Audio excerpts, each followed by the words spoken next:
Hey, Tatooine Sons family, this is David. Today's episode is a conversation about the world introduced in the John Wick movies and why these films are more than just your run-of-the-mill action flicks.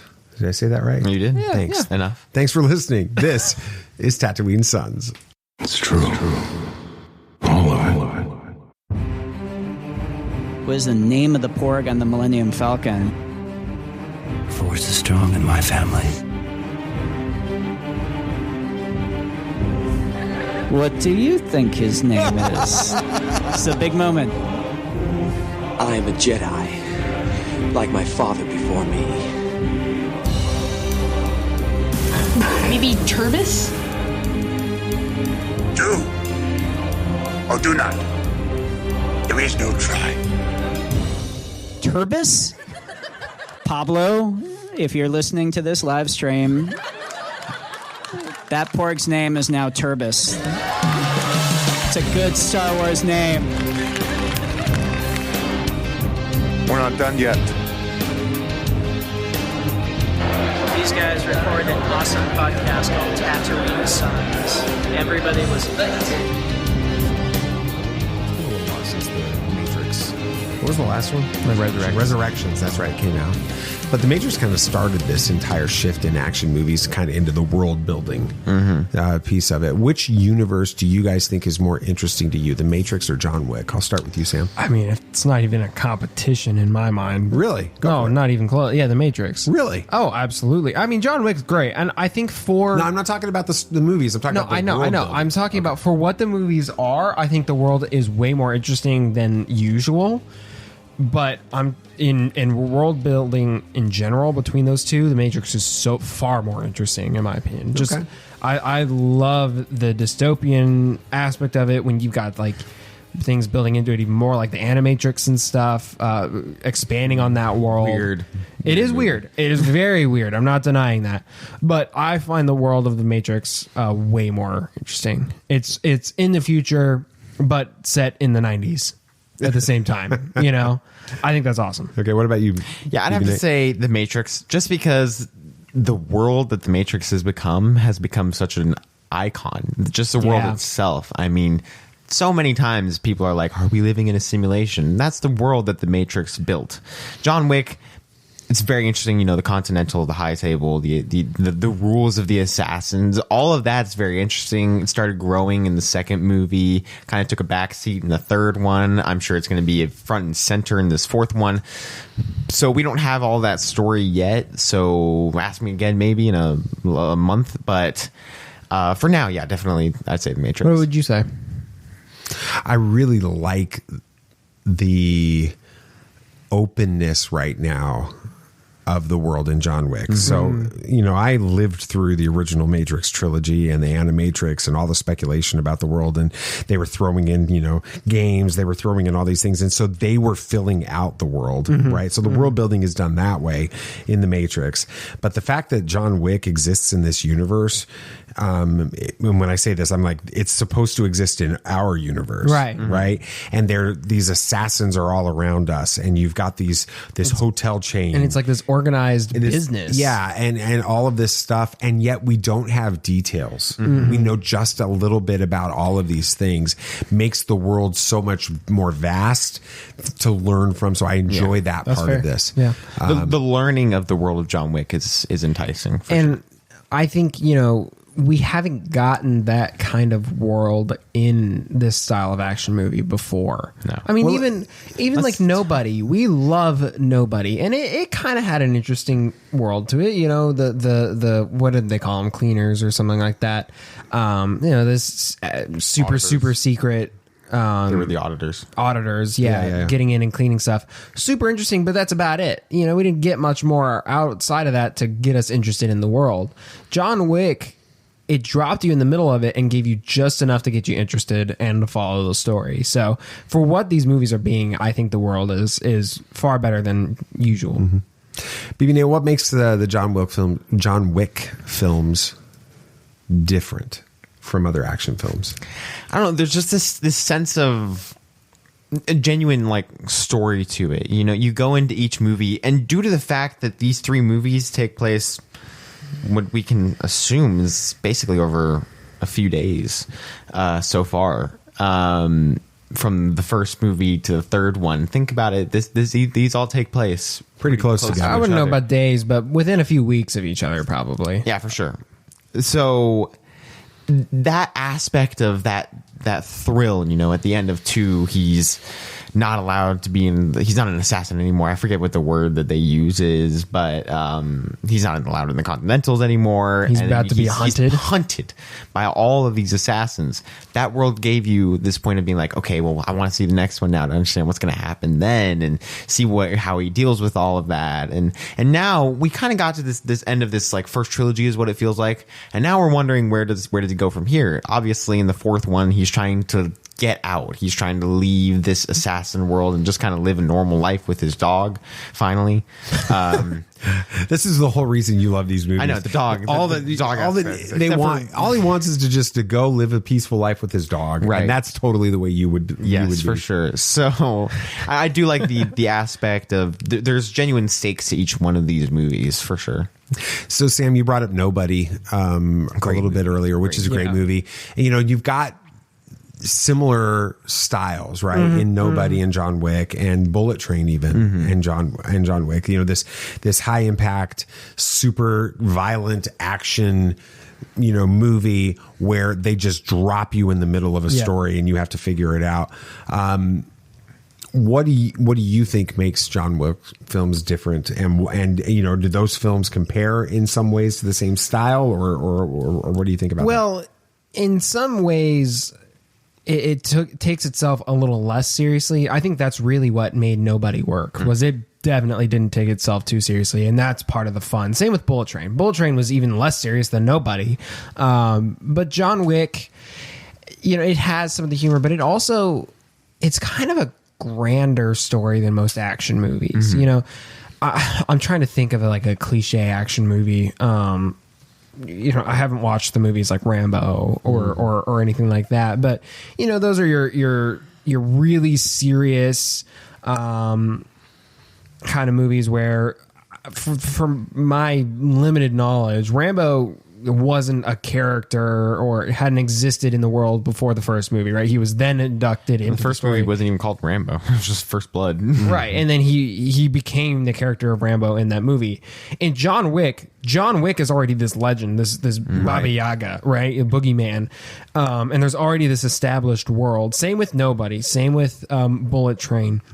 And you've been talking about that. It drops us in the middle of the story. So it's more interesting. It feels like even after this movie is done, there's still more to learn, What do you think about comparing these movies that we've been talking about with like the Red movies? Remember Red? Yeah.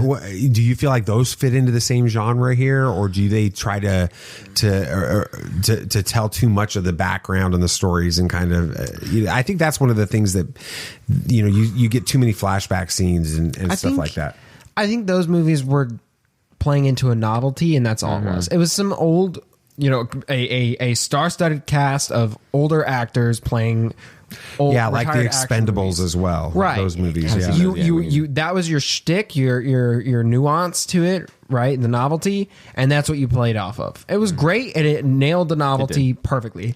Similar to Violent Night, honestly. Okay, that was your novelty. It was a Santa in an action movie. It nailed it. It was fun enough, but it didn't leave the same feeling as John Wick, Nobody, Bullet Train, where you're like, oh, I want to learn more about this world. I mean, it was just Santa. Another time when I could feel like I felt like this was after I watched Bourne Identity for the first time. Because Bourne Identity really did just put you into this section. And that's the point of those movies. You're trying to learn with Jason Bourne, like, what the deal is with the mystery there. The mystery, Treadstone. That's it. Yep. Yeah, that's it. But you're trying to learn that mystery behind it, and after the first movie, you really don't know anything. Second movie, even you learn some of it, but it's that third movie when you really find out everything about Treadstone. So I kind of felt like that along with this. There was a world established. But the world was the plot device for this. And this one, it's just, this is the world. John Wick is the character that you're focusing on. So. Yeah. Let's talk a little bit more about the actual world, not just the world building and the differences on this. So in this storyline in the world of John Wick. You have an origin story for this group of assassins, right? Where they talk all the way back to, the Arabic word for hashish and the original meaning of the word assassins. This organization goes all the way back to those times. With this, you've got this high table of this council of elders or whatever that are making all the decisions and they're ruling, and you also have people vying for seats on the table and killing all of these siblings things. for seats on the table. In the second movie specifically, and then you have these hotel chains, right? The Continental, which is like these places where you can go and you get information, you get items you need, and all of this, but it's also a safe haven, right? Which they really emphasize, I think, in the second movie, don't they? So for sure, because he killed that guy in the Continental, and that's what set him on that third movie, right? And you've got the gold coins and the markers and how these rules. What do you think about the idea of these horrible people? Let's just be honest here. Yeah, everybody associated with this group in John Wick are horrible, evil people. Especially if you kill someone's dog. And you're just yet you have rules. It's honor among thieves. Yeah. Concept. Talk a little bit about the world and how that plays into it with the rules and stuff like that. Definitely the most interesting part of this movie when I first started watching it was the Continental, was that kind of safe haven sanctuary part. And it is used as a plot device a lot in these movies. I mean, in the second one, I think as well, somebody tries to assassinate John Wick in his hotel room. And that was the first one. That was in the first one. That was the first one. Okay, with the chick, and they get executed for it. So that it's used as kind of this point of stepping into this world of rules and honor. Like Sammy said, honor among thieves. There's a lot of even assassins kind of need class every now and then, and so this being the ability for them to regroup and kind of get to this point, because it feels like a slight mutual respect between all assassins in that career path, and so this Continental kind of allows them all to relax and not worry about the day-to-day life of being an assassin. They get to actually set up and prep for what their next hit is going to be. And so Continental was always a super interesting part. And apparently they have good dog boarding. We found that out in the second movie. What do you think about this world and all of the rules and the protocols and everything else that are associated with it? Yeah, I mean, like, without rules, you have nothing but like chaos, right? You have this group of highly skilled individuals who could kill anyone basically at a moment's notice, right? If you want to run an organized organization, you got to implement some serious rules, because these guys clearly already are okay with bending the rules. Killing's not legal, like they're already not, you don't have a problem with that. So this is clearly a business in a way, right? They're guns for hire. Every business has to have rules to be run by, and so it's cool that even like assassins agree to follow rules, and a large part of that is they get a lot of resources for it. They have access to these safe places, right? These sanctuaries. They have access to an amazing armory of just about anything. Sommeliers, which are actually gun runners. Yeah, I mean, suit tailors who can make bulletproof suits. It's this network of resources that they get access to as long as they follow the rules and pay the fees and all that, right? That's awesome. So, you talked to BB Nate. You talked a lot about the Continental and how much you enjoy that. It hasn't gotten a lot. I know it's gotten press. People are aware of it, but there's actually like a mini series. There is coming out about the Continental, and from what I understand, they're going to all be individual like mini movies or anthology whatever, stories, anthology stories or whatever. But they're going to be set in the 1970s. So you're going to have you're going to have Winston, a young version of Winston. You're going to have a young.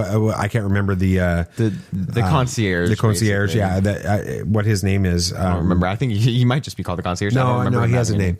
But there's going to be a young version of him. You're going to see these hotels all around the world. You might see young John Wick. Well, now they're saying right now that's not going to be the case. That's not going to be the case. He's I don't want way that. too young. I would. He's like 17-year-old John Wick. With this. I hope he had at least a normal like teenage life or something. Jeez. What are you thinking about them like expanding into a new series 70s and setting it so far back. I mean, as someone who was born in the mid 70s, it pains me to say that this is set basically 50 years ago. With this. What do you think about that? I'm excited to see it, that this kind of hustle and bustle of the Continental, and talking about like this the way it runs more, because we know the basic rules of it, but we don't understand how it actually runs, how everything works. And so being able to see that's going to be really interesting.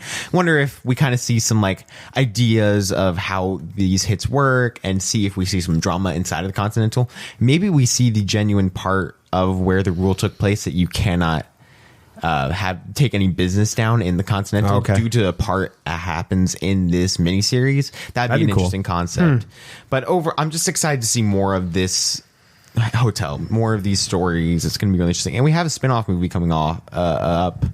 Another spinoff movie of John Wick, a ballerina. Oh, really? I didn't connect that. So that's going to be, and John Wick is going to be in that as a side character. Do we know anything more about that movie? I know that the main chick from Knives Out, the first one, is going to be the main character. I don't remember. Anna de Armas. Yes, or something? she's going to be. Yeah, she's going to be the main character. She did great in Bond. Yeah, she did. She really That's the right. 5 seconds she was in. No, but she did great. She did great. So it was she's almost like an main, audition. Probably. Yeah, she's going to be the main character in Ballerina, and John Wick is going to be a part of that movie. So. What do you think about the Continental series, Sam? Oh, I'm super excited for it. The 70s, that's a fun. Oh, I don't know if you can really say fun. It is an a cool era to set it in. Yeah. You got the nostalgia-ish aspect of it, right?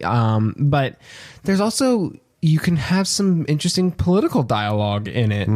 This is a pretty tumultuous time for America. Was that the right word? Wow. Yeah. Surprising. No, I'm surprised too. But supposedly you can see granted. But you can see what the assassin world was doing behind the scenes during all of that. Yeah, that'd be fun to tie it into some political stuff in that era. The Cold War, the Nixon Watergate stuff. You could tie it into the aftermath of the Kennedy assassination. I was wondering if they were going to cover up. Was that the assassin? That would be a fun story to tell. I just don't know if they would. It might be a little too controversial to try to bring in, because this is a fictional world and they're bringing in real life stuff. That'd be fun to do. They did it in X-Men. And I know they did it in X-Men. So I think they could do it. I would like that. I would like that a lot. So you guys realize that they're talking that this is supposed to release sometime this year. There's also talking about this. The Sisterhood show is supposed to release this year. We need some trailers or something. We need like an HBO Max a day, like they do with Disney Plus. The Disney Plus day. For real? We need an HBO Max one. All we really need is the Dune trailer. Yes, the Penguin trailer. The Penguin trailer. Oh, we need it all. You know, just give it an HBO Max. Give us everything. I am your father. I'm sure you picked up on the fact that we recorded this conversation about John Wick before we learned of the news that Lance Riddick, who played the concierge Sharon in the John Wick franchise, passed away due to natural causes last week at the age of 60. As I've taken some time to think about this, I find it interesting how lightly we treat death in our film franchises, but how significant and heavy death is in real life. This weekend, millions of fans of the John Wick franchise will head to the theaters, and the on-screen violence and death will be at times overwhelming. And we'll all react to certain moments. We'll cringe at times at the way things go down. But we are seeing death in this setting as a form of entertainment. Meanwhile, we should do well to take a few minutes and just step back and think about the passing of Lance Riddick, and remember that in the real world, death is inevitable and anything but entertainment. Thank you for listening to Tatooine Sons Pop Culture Podcast. If you missed it, last week we threw up a bonus reaction episode to Shazam! Fury of the Gods. That is available both on YouTube as a video and on the podcast app, so make sure you check that out. Next week is a special episode in our normal cadence of episodes where BB Nate is interviewing Brandon Proctor. Brandon Proctor is a legend in sound editing in the film space. He was nominated for an Academy Award for Black Panther. He did Black Panther Wakanda Forever, Thor Love and Thunder. He did the A Quiet Place movies. He did the Creed original Creed movie. So it's a really great conversation. It's amazing to me when I listen back on that conversation that they had, how many people that do sound in film were inspired to get involved in that space because of Star Wars films. So we'll talk about that. Nathan will have that conversation. It's a lot of fun. Please follow the show on whatever podcast app you're listening to us on right now. We're available on all of the different apps, so make sure that you follow and subscribe or whatever your app does. If it has a rating and review system in that app, please give us a rating and review. That is how you tell the app that this show is good and that they should promote it and put it in the feed as a suggestion for other people. So if you enjoy this show, that's one of the most important things that you can do and easiest things that you can do to help us get the word out about the show. Follow us on our social media, Twitter, on Facebook, YouTube, whatever social media you find that you prefer to interact on. We'd love to have you engaging with us there. And then share this episode with others, especially if they're big fans of the John Wick franchise. We would love for them to have a chance to listen to this. I think that's going to do it for this week's episode. Of course, may the force be with you always. This party's over. I like that Wookiee. Don't get technical with me. Join, please. Yep, yep.